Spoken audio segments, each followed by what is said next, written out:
About to put my fist through this fucking screen. Is it is it working? For the love of Christ.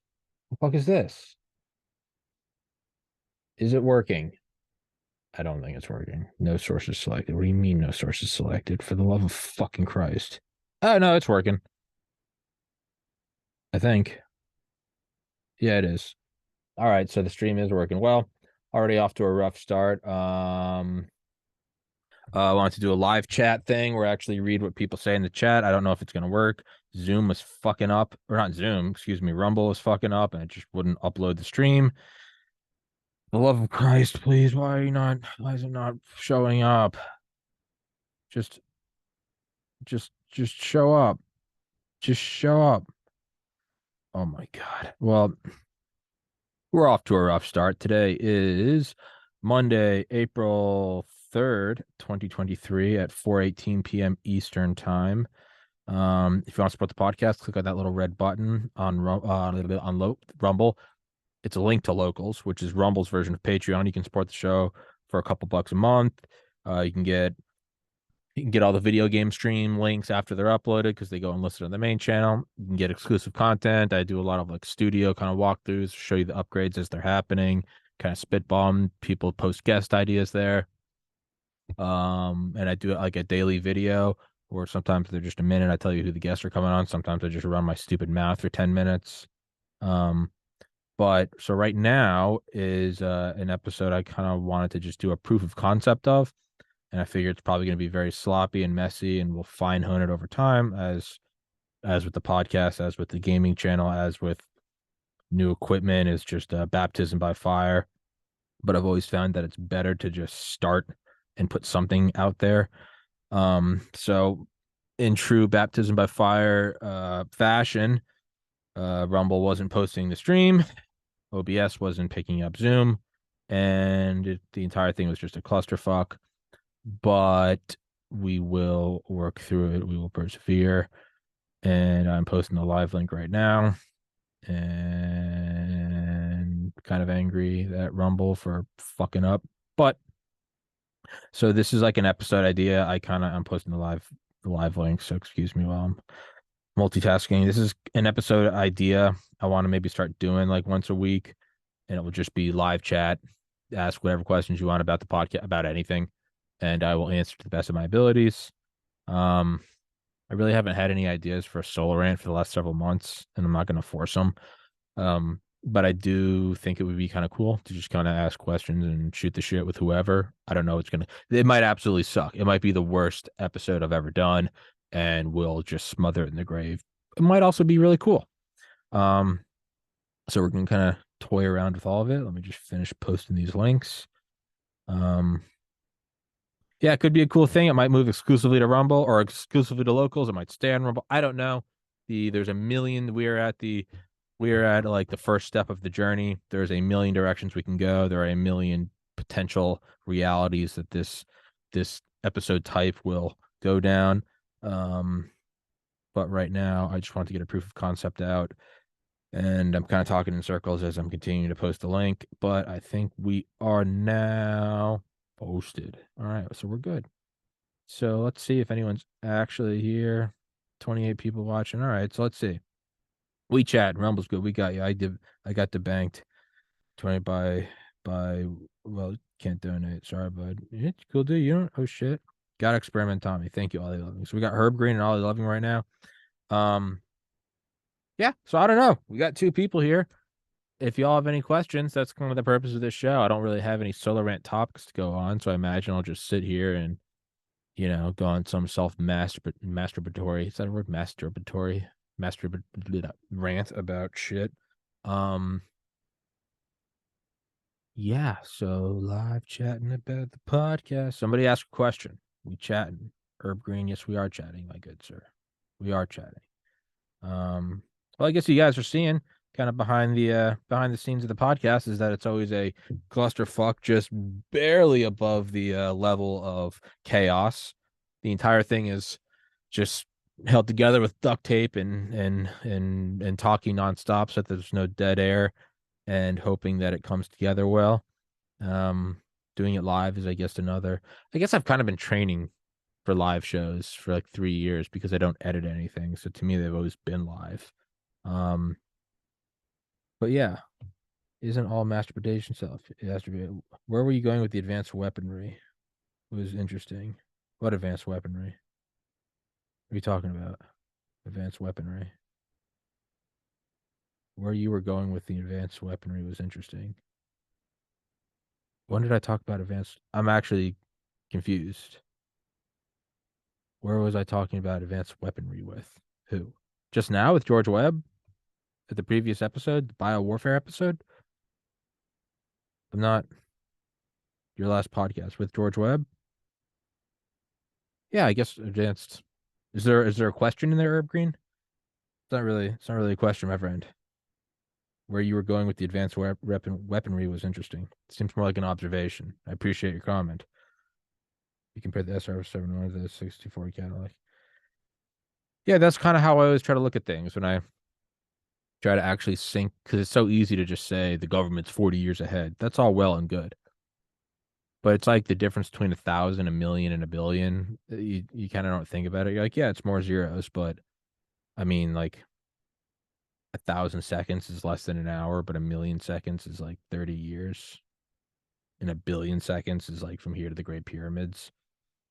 So whenever I think about how advanced government technology is, and this isn't for or against it, this isn't conspiratorial, this is just provable US history and declassified documents, they're normally about 30 to 40 years ahead with true bleeding edge. Not obviously not with everything. It's not like every army grunt has some sort of nano optical cloak or some shit.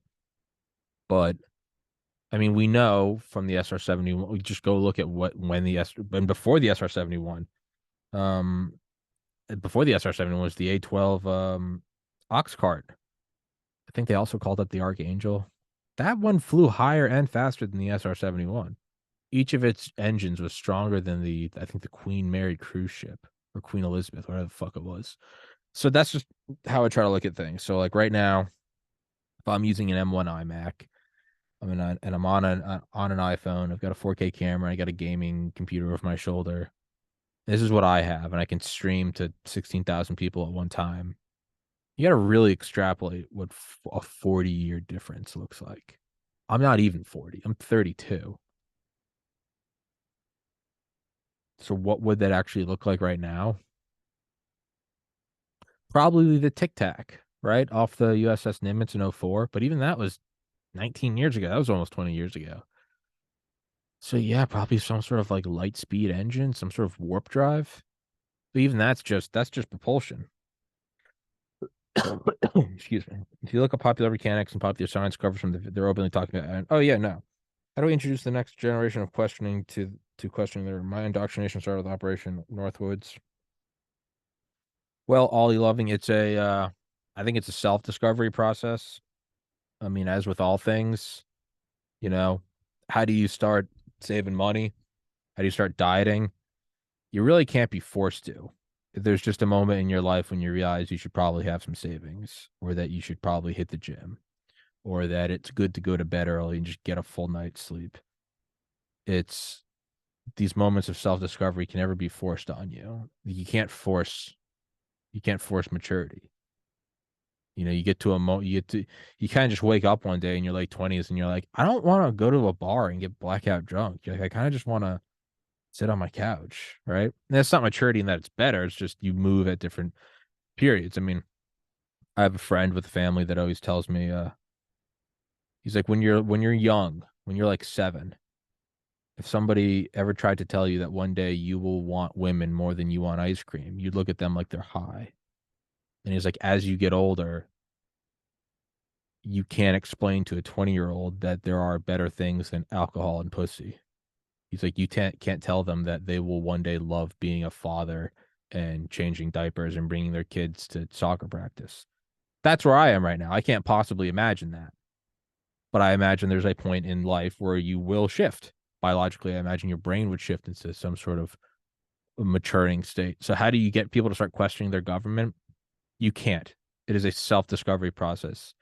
And not only that, the more you force them to question it, the more they're going to resist sheerly out of the virtue of not wanting to be told what to do. So I don't think you really can say what will be the defining moment. You'll have your own. You'll have your own. You'll start wondering something. You'll ask about it. You'll get yelled at for asking, and then that will lead you down your own rabbit hole. And if you try to bring others down there with you, they will resist it sheerly for the purpose of resisting. Um, Time travel, they discovered that in 1943. I don't think they did. I don't think it's. I, uh, I mean, maybe they've figured it out in some DARPA lab. I don't think they've discovered time travel. I don't want to feel like shit tomorrow. No, yeah, exactly. Again, that's kind of another maturing moment where you're like, yeah, I kind of want to get shit faced, but you're like, I also kind of want to wake up and not feel like death.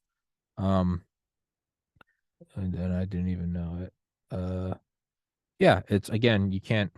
I would imagine COVID probably Philadelphia experiment. I mean, I don't think any of that's proven. I love the Philadelphia experiment. I love conspiracies. I don't really see anything from that. And with all technology they have, it eventually gets declassified and it eventually gets sort of watered down or trickled down to the public. So like the SR-71 is not classified anymore. Supersonic flight isn't classified, right? There are openly is it, I think it's called Boom. It's a company called Boom. And they're yeah, T. Townsend Brown, Tesla, Einstein, Oppenheimer, yeah, all worked in the Philadelphia experiment. But again, I haven't seen anything declassified from that. So again, my point is like SR-71 was classified, but there's like now a company called like Boom International or some shit, and they're developing a hypersonic commercial aircraft faster than the SR-71. It's because it's been trickled down. Like fiber optics aren't classified anymore. It's constantly moving down. By the time we receive whatever they've used, there's something better. My point is that we've never gotten anything from 43. Nothing's ever There's never been any time travel. We are not seeing any effects of it. We're not seeing time travelers walking around, right? You wouldn't be able to keep that secret, man. That's god tier technology. Somebody would abuse that. So, I mean, I like to believe they did. I think it's fun to believe. I'll never not love conspiracies. I'll never not love the idea that like Nazis went to the moon or some shit. Like that will always be fun. Um, but I think Philadelphia Experiment's more, in my personal opinion, it's more of like one of those lore things. Like it's fun lore that they did that. Um, certain technologies will not be shared, sure, but you're looking at a 100% effective secrecy. Humans are flawed. The Manhattan Project was the first special access program in the United States, and it had two spies in it from the Soviet Union. Or I guess Klaus Fuchs is one, and then the Rosenbergs were a couple. A literal, not like a couple people. It was a married couple. It will come out. And if we never release it, some other country will. It'll eventually leak out. You can't keep it secret. And if it's from 43 till now, I mean, we're looking at 80 years. Yeah, the people that started that shit would be dead. I got permanently red pilled a couple of years ago. Aaron Russo, Yuri Bezmenov. Um, yeah, I mean, Trump coming into office, love him or hate him, there's reasons for both. But I don't think anyone can deny that we saw a concerted reaction from the entrenched power structure. You don't have to, I'm not trying to make this some pro-Trump thing or something. I don't give a shit. There was a concerted effort against a guy. You don't have to I don't care. There is a deep state, a blob, a senior executive service, a military industrial complex, whatever you want to call it. We didn't just get GPS or green. We've had GPS for like 15 years. And even that, it was still used in the military in like the 80s and 90s. It does trickle down. Herb Green, respectfully, I would say that it's easy. The burden of proof. Extraordinary claims require extraordinary evidence. We can't just say that. We can't just say that they have anti-gravity technology, and the reason we haven't seen it is because they haven't declassified it. That's carte blanche to say anything. Then that's like saying the government has the ability to create Godzilla-sized monsters that fly around and destroy countries, but we just haven't seen it because it's classified. Like there's kind of a it's like a fallacious or a fallacy in arguing. You can't. It's what I think Bertrand Russell said. There is a teapot halfway between Earth and Mars, and just because you haven't found it doesn't mean it's not there. Sure, but that's kind of some bullshit logic. Um, but true, how many trillions are missing? Oh, I don't doubt that they have wildly advanced tech. I mean, again, the fucking SR-71. Don't go full Final Fantasy. I don't know what you're talking about. The SR-71, yeah, of course, that compared to the Cadillac, they absolutely do. Trillions missing? Absolutely. They've got black budgets at the wazoo. I'd argue that if you calculate the number of trillions missing, it comes out to the U.S. defense budget actually being like 5 or 6 times larger than it is. I'm sure it's bunker systems. I'm sure it is probably, I would imagine, some form of space station for the hyper elite. Yeah, probably something like that. I would imagine that we're seeing, and you're not always going to find a footprint either. Like if $1 trillion goes missing, you don't say then shouldn't we see like an extra like 500 aircraft carriers? Not necessarily, because it could be a bunker underground or a space, a space fleet or a space force that is out of our visual field of view. But it could also be something where you're not going to be able to tell. If they put, sorry, I got an ingrown hair in my nose and it really hurts. If they put $1 trillion into AI research, oh yeah, if they put $1 trillion into AI research, you're not necessarily going to find the footprint. I mean, they might create a box 2 by 2 by 2 feet, a cube that has more computing power than every computer in the world combined. But to the observer, that's not going to look like that's the explanation for $2 trillion. It's if they said the defense budget was 800 billion, but we built 500 new aircraft carriers and 100,000 Abrams tanks and like 1,000 B2 Spirits, you'd be like, hey, that ain't 800 billion. That's a lot more, right? Yeah. I know what a trillion is. It's yeah. I'm aware of what that is. It's all I'm saying is it might not be a footprint that we see. It could very well be a bunker. It could be a space, some sort of space force, space fleet that we wouldn't see, or it's in the form of just AI. It's $1 trillion of surveillance and psi operations, which again,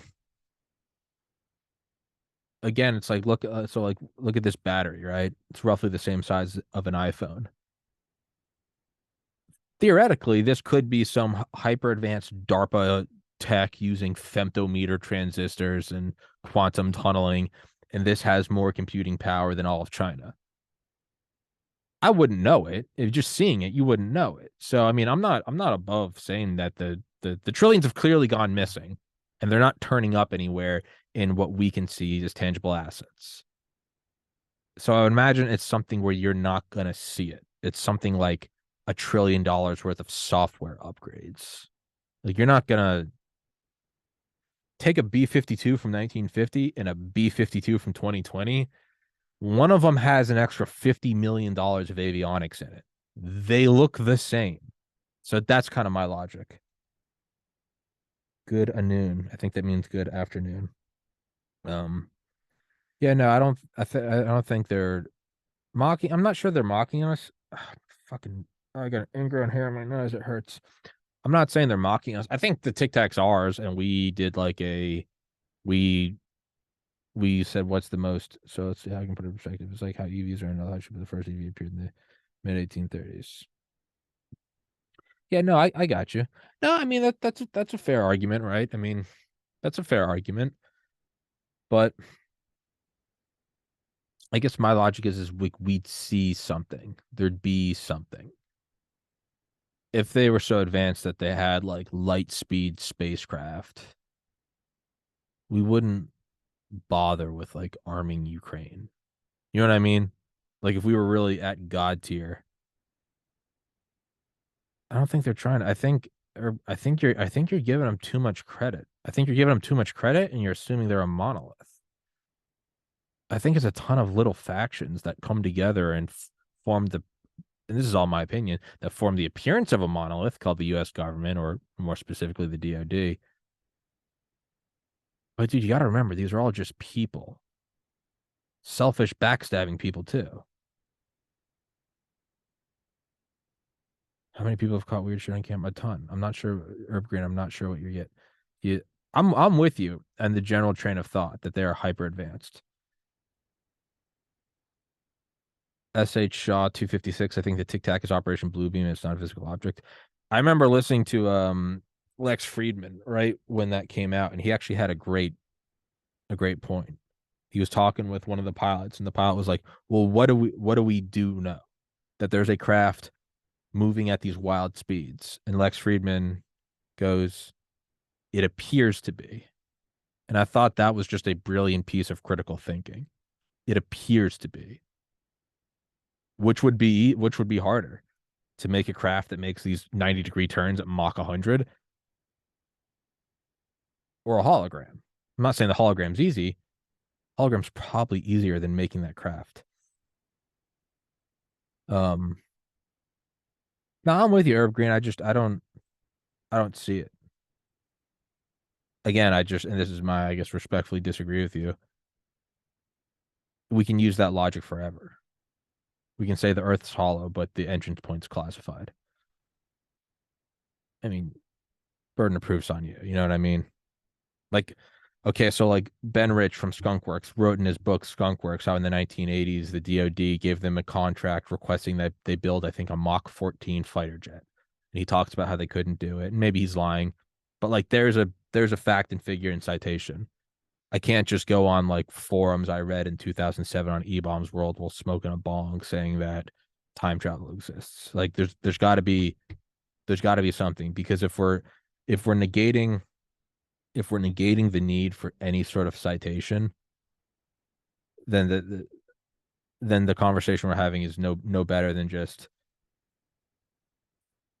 force field propulsion, and they had the whole floater things, and I get at the glass and not the glass, what Mark McCallish talked about with like the weird copper shit in the fiberglass tubes or fiberglass discs that they put over stuff. Okay, but again, then why are we building like B-21 Raiders? Like where is this stuff? And if they're so advanced, why are they even bothering with us anymore? If they are so far ahead, there wouldn't even be a need for secrecy. You would just say, "Hey, yeah, we're God tier. We have anti-gravity. We can travel faster than light." What are you gonna do? Protest? Antifa? You gonna raid the Capitol? Like we've ascended. That's my point. I don't doubt that they got wild shit out there. I also don't doubt that that's where I would imagine the trillions missing are all somewhere out in, S4 Area 51 doing some fucking building some hypersonic bomber that'll be deployed in 2060. Or I would imagine what they have. I think maybe even that mindset might be limited. It's not that they're building physical bombers, it's that they're building entire artificial brains to pay taxes to fund them. Well, I mean, no, I don't think that works out. If they're this far ahead, then they've discovered free energy and cold fusion. They don't need money to run power plants. Like if we're going to go out on this limb and say they're this far ahead, that would also mean they have parallel systems in robotics, manufacturing, energy production, and strong AI. The very thing you're positing implies they don't need humans. They don't need human cattle or slaves. Do you get what I'm saying? Like if they're traveling between stars in anti-gravity ships, everything around that, a caveman can't manufacture an iPhone. The entire infrastructure has to rise up around it. If they're doing all this shit, they don't need us working at Subway. The fact that they still need us tells me that they are not nearly as advanced as we think they are. You also have to remember, it is in their direct interest to appear advanced, more advanced than they are. They want you to think they're God tier. So I'm more convinced that they're lying about something than that they actually have it. If they were really omnipotent, Rumble wouldn't exist. Elon wouldn't have bought Twitter. there would be no parallel resistance. It would be a total, if they were advances we're putting forward, there wouldn't be a red pill moment because you'd never hear of Smedley Butler. You'd never hear of the Philadelphia experiment.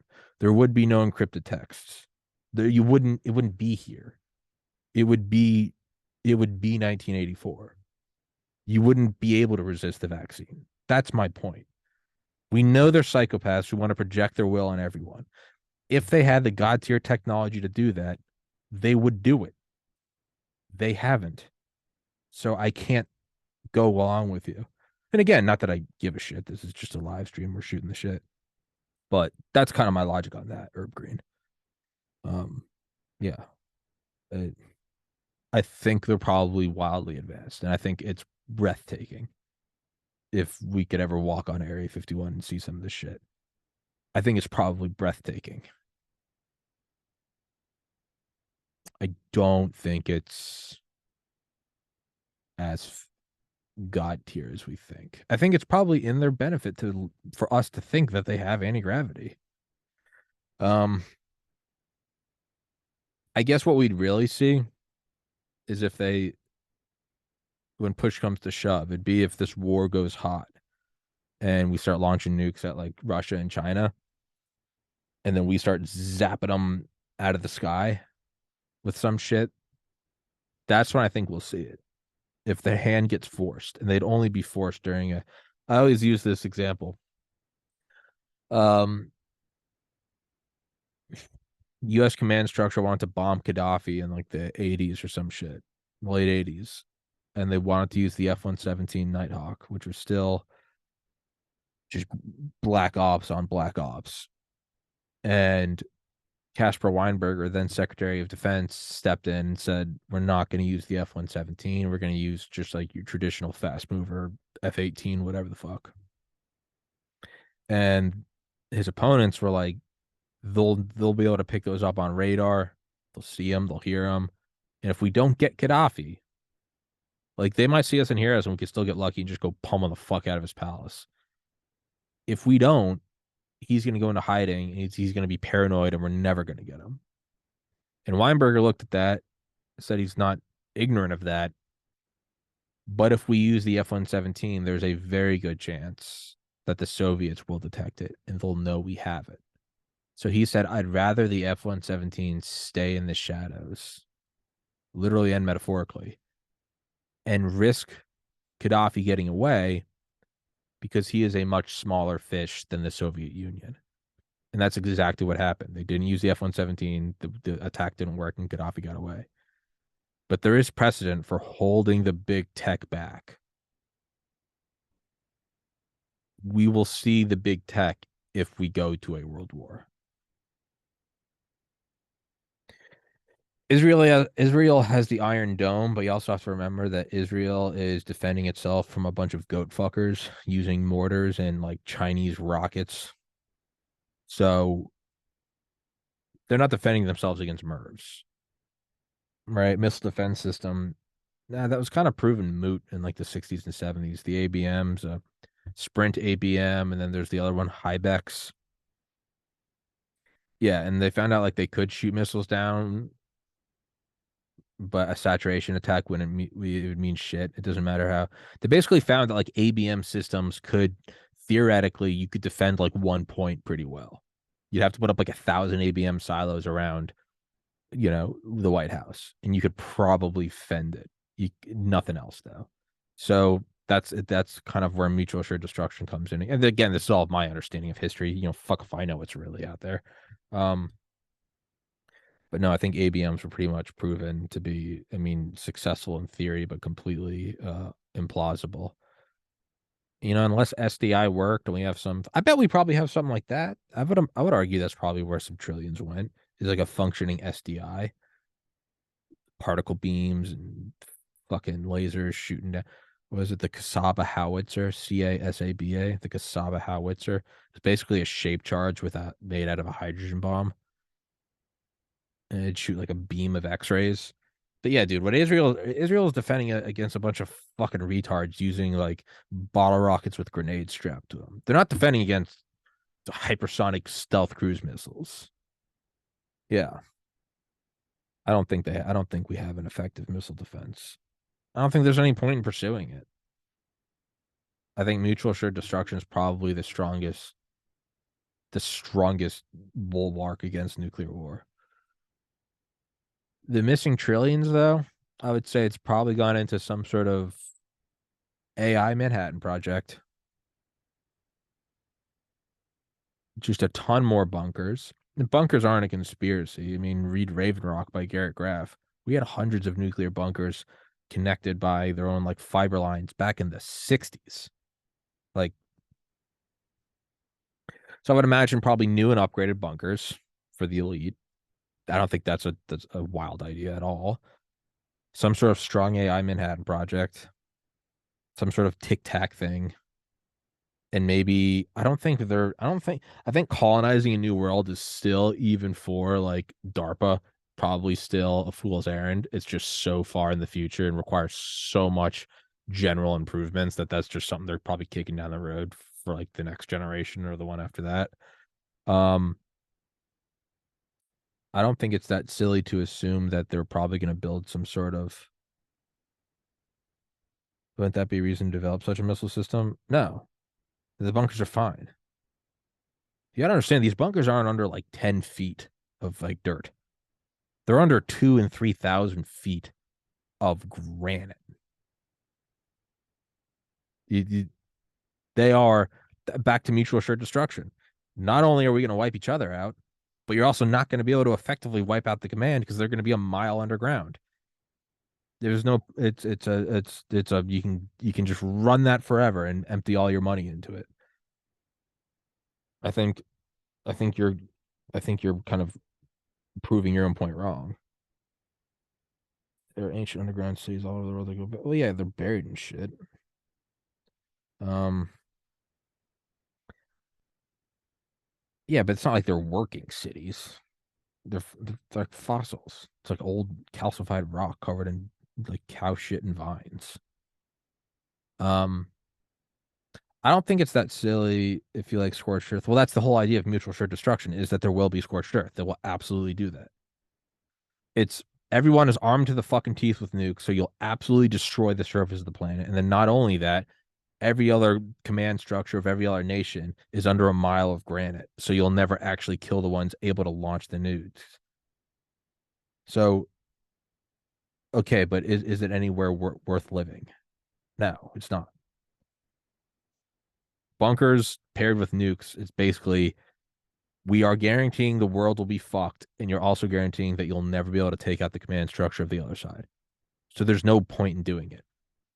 All we're going to end up being is we can either be at a stalemate now on the surface with lakes and stores and nightclubs, or it can be a stalemate eating MREs under fluorescent lighting in a bunker a mile underground while the surface of the earth is irradiated strontium. It's you got to remember, man, the elites don't want nuclear war either. They like private jets. They like they like sushi. They like Bentleys. They like adoration. They also like beachfront houses. Like they like going to French Polynesia.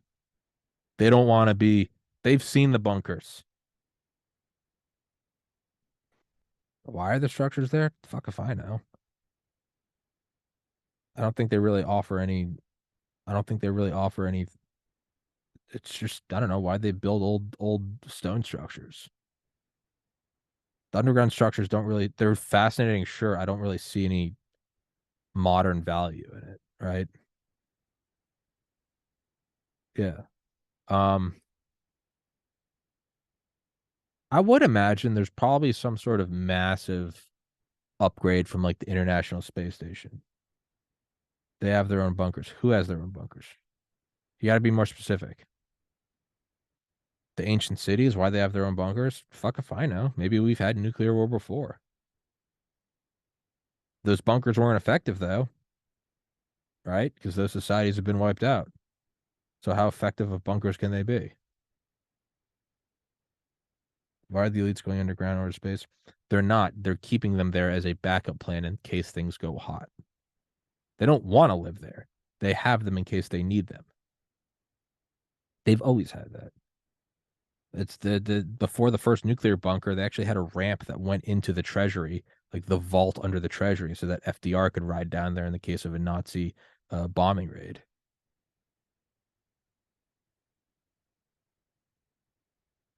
Yeah, no, bunkers have been around since like the 50s and 60s. They don't want the nuclear war to go hot. On the off chance it does go hot, they want to survive. That's why. It's not that, I don't think it's that difficult of an idea. I think they're probably going to go to space. There's probably, again, I don't think they're going to settle a new planet. I think that's still so far down the road. I don't think they can do that. I would imagine there's probably something like an international space station, like 100 times larger, that can stay up there for 10 years or something, probably nuclear powered, and they can wait out any sort of like social unrest. That's what I would imagine. So there's bunkers. Yeah, you're probably looking at something like 100 times size of the International Space Station. I don't know, probably have it out in like the Lagrange point behind the moon or something. Or they have it and it's constructed and they can launch it at a moment's notice. Something like that. Or who knows? Maybe that's what Starlink is it's actually a bunch of components that are being disguised as space-based internet, but they could assemble into some sort of space station. That's probably what it'll be. It'll probably be like that movie Elysium, where you can they're all in like low Earth orbit, but it's still far enough away that they yeah, Elysium style. Yeah. Probably something like that. And again, they don't want to stay there. Earth still is the best spaceship. But in case things get a little spicy down here, I don't think they'd mind going up there. So that's kind of like my 2 cents on that. I do have another podcast in a couple minutes. We have to wrap this one up.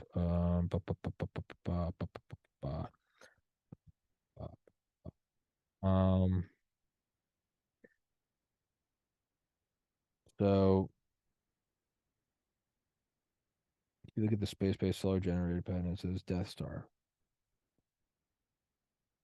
Yeah, no, that, but even there, I mean, it's limited. How many space-based things are you gonna build until you all got directed energy weapons pointed at each other's heads? Like mutual assured destruction is a very like real philosophy and tactic. Like you can, how many trillions are you gonna invest into it, and before it's just like another form of a gun and another form of a head? They got to bounce to, yeah. Well, guys, I hope you enjoyed this. It was a little shorter than I wanted it to. My last episode with George Webb, we kind of ran like 10 minutes over, and then I couldn't get the live stream to work. So this episode was about half as long as I wanted it to be. I think the Chele, good afternoon. Welcome, Chele. We're gonna be wrapping this one up in a couple minutes. In the future, I think I'd like to maybe make these episodes like 2 hours. And just shoot the shit. Way down the road, they might move to locals in that you have to join locals if you want to ask questions, but they'll still be streamed to Rumble. They might be exclusively on locals. They might stay on Rumble and anyone can kind of comment. They're very much in the the proof of concept stage right now.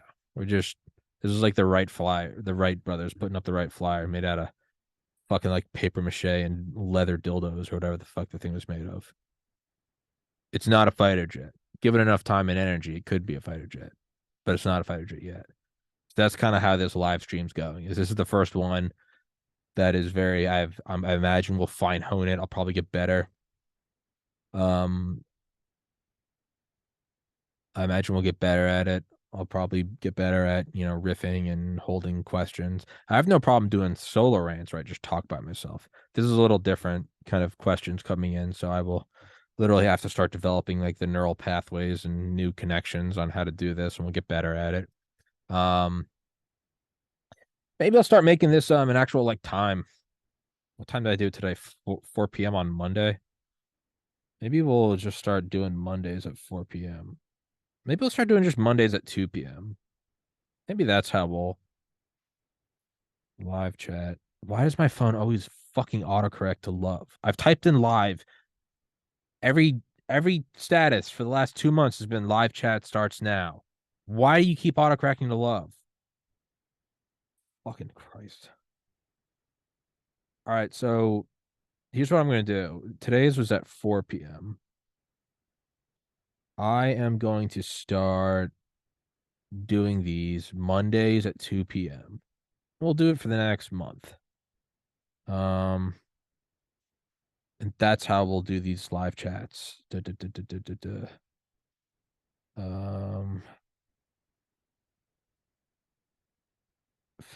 p.m. Okay.